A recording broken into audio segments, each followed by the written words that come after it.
Hello everyone, welcome to another video on the channel. Today I'm going to teach you how to fix a bug with a message that keeps appearing on the Xiaomi screen, which says, "No supported application for this NFC tag."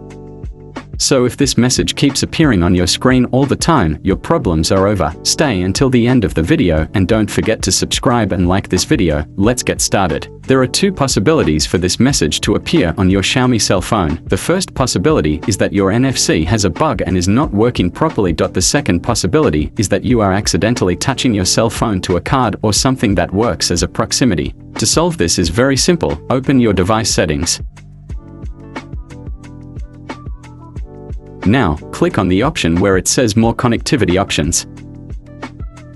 We can see that the NFC option is activated. To solve this problem, just deactivate the NFC option. This will turn off the proximity of your cell phone and make the cell phone no longer read any type of an object or card near your cell phone. After doing this, your problem is now successfully solved, and the video ends here. Thank you very much for watching. Don't forget to subscribe and like this video. Until next time.